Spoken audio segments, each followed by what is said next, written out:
Well, guys, I thought it might be helpful if we worked out the question with Halley's Comet going around the sun together. We started it in class, and I don't think we completely finished it in either class. So we're going to look at some of a little more detail in the process and how you would work this out. So remember, there are two things that are conserved during any orbit. I mean, assuming we don't have a planet like crashing into one of its moons or a comet or something. The two things that are conserved are going to be L, which is L with an arrow over it, which is angular momentum, which is mvr. And Kepler's second law tells you that if angular momentum is conserved and the mass of the planet doesn't change, then v1r1, which would be this, v1 being the speed that it has when it's at position 1 there, and r1 being its distance from, say, the sun, or whatever the thing is orbiting around, equals v2r2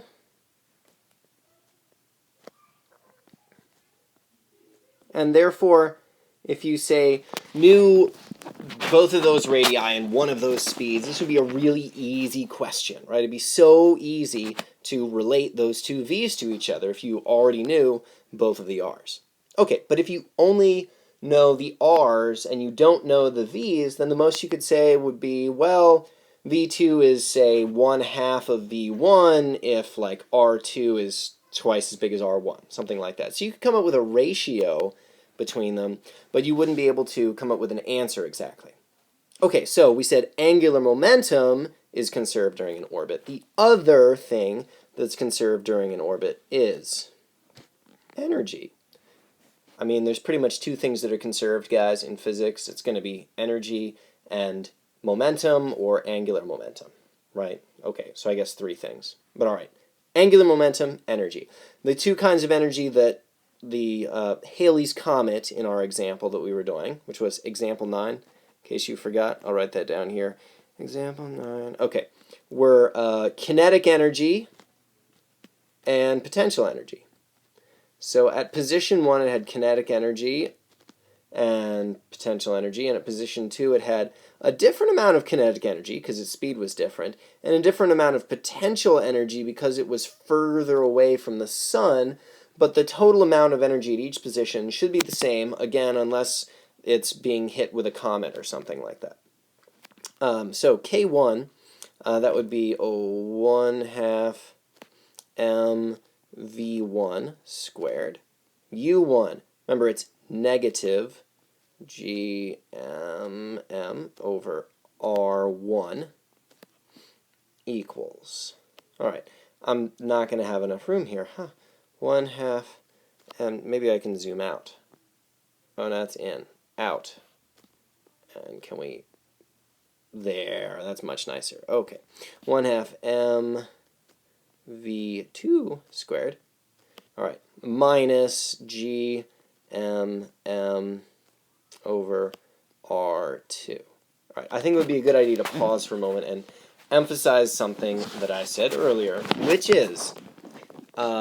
energy, the whole equation I wrote here, I hope you can see that, like, this is pretty complicated, right? There's 4 terms, there's things in the bottom of fractions, so that could potentially get pretty complicated, right? So if at all possible, it would be nice if we could get away with using just angular momentum, right?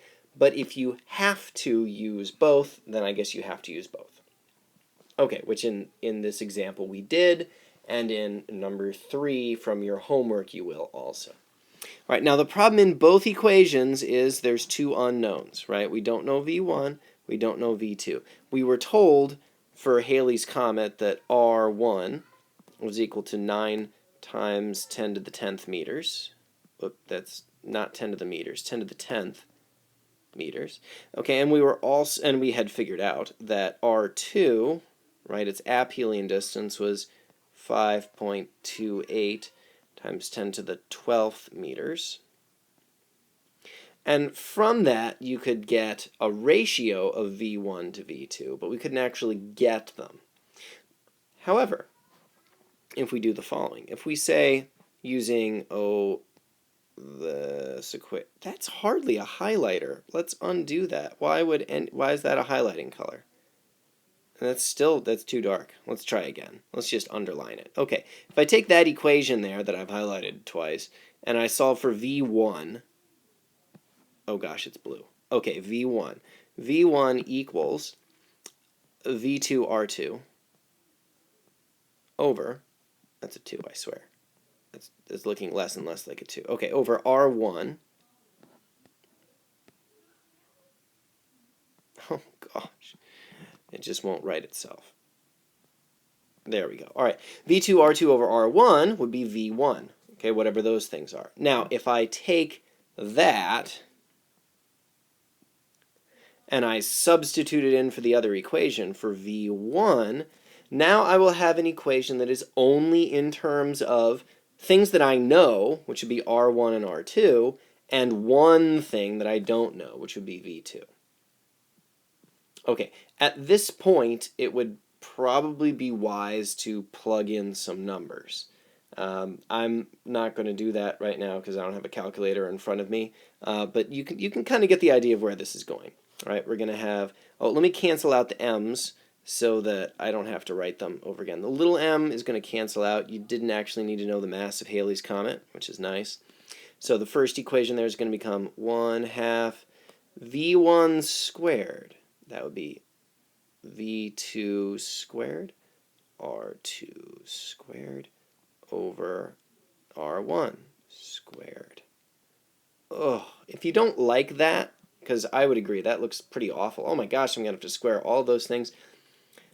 You can figure out what r2 over r1 is in your calculator. And then this would be, let's say that r2 were 2 times r1. It's not in this case, but if it were, then what you'd end up with is something like v1 equals 2v2, right? And then this would be, this here would be not such a nasty thing to have to square, right? All right, anyway, keep going. Minus gm over r1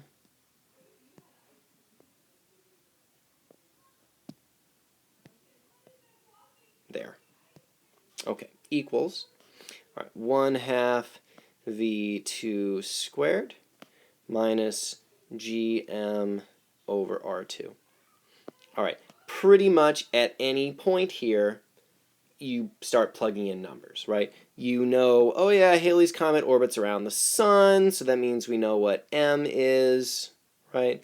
We know r1, that was this, 9 times 10 to the 10th number over here. We know, and again, you know, there's gm, we know those. And then there's r2. And so you're going to end up with a situation where the only thing you don't know here is going to be just v2. Solve for v2.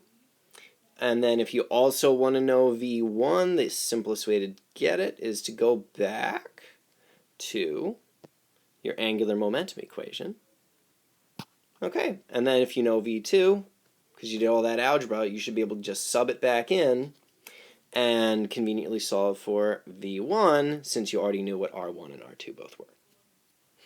Okay, if you need the numbers, you can look at my work online, or rather in the packet that's in the Google Drive. I think this should hopefully give you some kind of a good sense of how you go about attacking a question like this, right? So again, it's angular momentum, which is that equation there.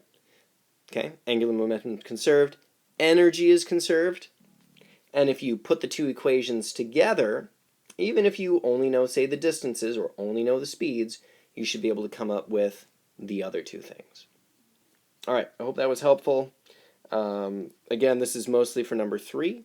I think the other 2 questions in the homework should not be a problem. If they are, please see me in the morning, or if this one's a problem, see me in the morning. All right, have a good evening, guys.